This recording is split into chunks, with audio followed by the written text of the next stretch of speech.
Bueno, y para dar un poco de luz y de información respecto a este tema que preocupa, estamos con un invitado especialista en el tema, pediatra, estamos con el doctor Guillermo Quevedo. Buenos días, Guillermo. Buen día, ¿cómo le va? Guillermo, buen día. Buen día. Bueno, para echar un poco de luz, ¿no?, en esta situación que está alertando de alguna manera en todo el país con estos casos tan trágicos y fatales de los bebés. Bien lo mencionó el médico que recién hablaba. Esto es una gastroenteritis de invierno. El rotavirus suele ser de los meses fríos y los meses secos. Quizás lo importante sería informar que esto no es algo nuevo. El rotavirus fue descubierto en la década del 70, creo no exactamente, pero alrededor del 73, 74 se aisló de la mucosa intestinal en niñitos que padecían gastroenteritis. Y genera una gastroenteritis, habitualmente las gastroenteritis, diarreas acuosas, vómitos y fiebre. Son 3 o 4 días de un prodromo es un inicio de incubación y después una semana, 10 días de fiebre, y lo importante de esto es evitar las complicaciones de esta gastroenteritis, y eso se logra con todos los elementos de prevención y de la consulta precoz. La complicación de estas gastroenteritis es la de deshidratación. El médico recién habló de 16 casos internados. Estos 16 casos que se internaron fueron precisamente porque llegaron a algún punto de deshidratación por falta de posibilidad de cubrir el agua que perdían mediante las deposiciones o con la fiebre, y que no podían cubrir precisamente porque vomitaban. Los 5 casos fatales, sí es un número que alerta, que a las autoridades sanitarias las ha preocupado. Incluso hay 2 especialistas, que son el doctor Estambulián y el doctor López, abocados específicamente a ver si este tipo de rotavirus tiene alguna característica especial diferente a otros rotavirus que han afectado otros años.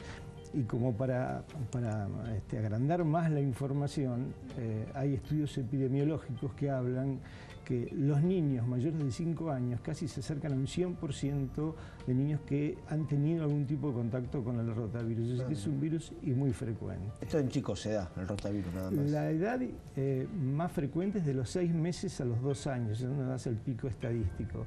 ¿Por qué más de 6 meses? Porque antes los 6 meses tienen la protección de los anticuerpos transplacentarios, los que pasan cuando el bebé nace a través de la placenta de la mamá al bebé, por la lactancia materna, pese a que algunos estudios hablan dentro de la importancia que significa la lactancia materna para prevenir muchas enfermedades. En el caso del rotavirus simplemente favorece en parte, no es una garantía absoluta de no padecerlo. Y la segunda, las características anatómicas que tiene el intestino de un bebé de menos de 6 meses.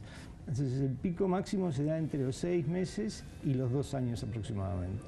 ¿Y cómo prevenir, digamos, este caso de rotavirus? ¿Cómo pueden hacer los padres para cuidar a sus hijos, no? Extremar medidas de higiene es lo más importante. Nosotros hemos aprendido algo más que importante en el año 2009 con la epidemia de la gripe A, y que es que el lavado de manos quizás es el elemento de prevención de enfermedades más importantes que tenemos al alcance en el día a día y en nuestros hogares. Lavarnos las manos con agua y jabón simplemente.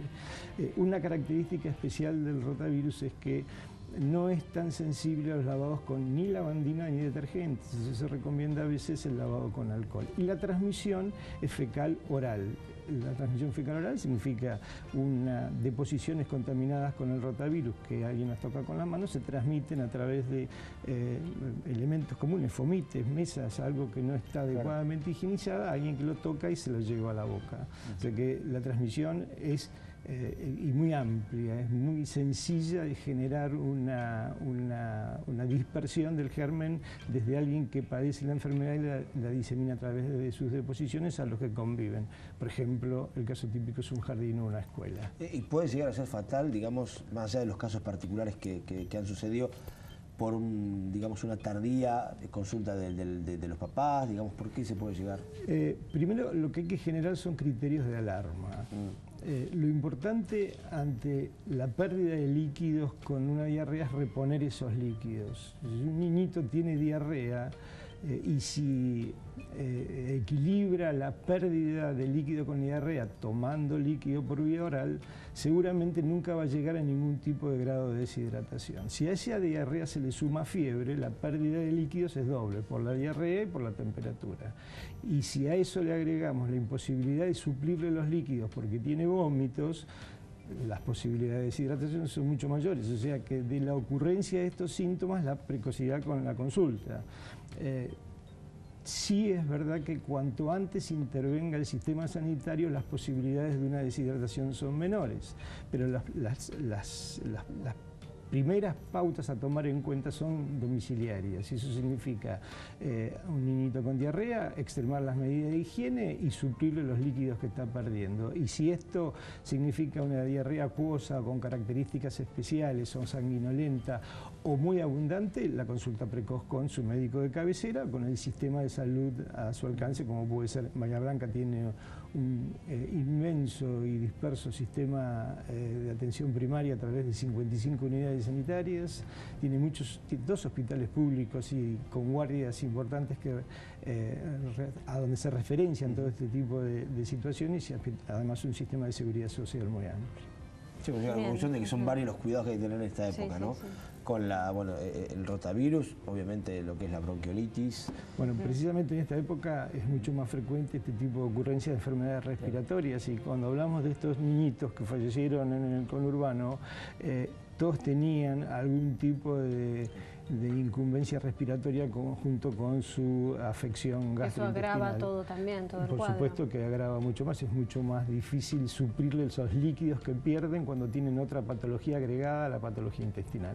Bien, hay que preocuparse por esta situación, digo, está bien el alerta, está bien la preocupación. Yo cambiaría el término, yo diría ocuparse. Y ocuparse, las autoridades sanitarias ya lo han hecho, incluso informando a la población de la necesidad de esta consulta precoz ante la aparición de determinados síntomas, pero fundamentalmente los papás, nosotros tenemos que tomar esos recaudos que significan ante los mínimos síntomas suplir los líquidos, bajar la temperatura, que son las medidas que cualquier mamá que tiene contacto con un pediatra conoce para con su hijo, y sobre todo las medidas de higiene dentro de su hogar.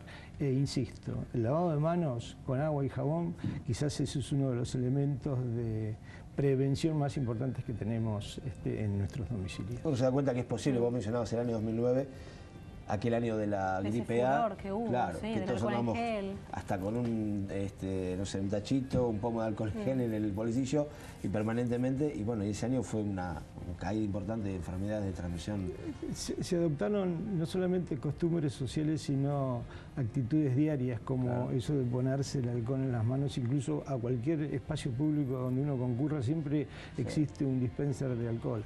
O cuestiones que nuestros padres o nuestros abuelos nos enseñaron, como taparse la boca cuando uno tose. Sí. Bueno, a raíz de esto hemos empezado nuevamente con esas viejas costumbres que son simplemente cuestiones de la convivencia diaria, no afectar a otro cuando nosotros estamos padeciendo algún tipo de dolencia respiratoria. Entonces, la manito, el codo, o higienizarse, o lavarse frecuentemente las manos nos previene y muchísimas enfermedades. Muy bien, buenísimo, muy completo como siempre. Ha sido un gusto recibirlo aquí. Nuevamente lo vamos a invitar seguro para abordar otros temas también vinculados a la salud y al cuidado y a la prevención, que es lo más importante, actuar antes para no llegar luego a encontrarse con ningún tipo de afección. Le agradezco la invitación y a sus órdenes cuando lo necesite. Gracias, a la gente del Español.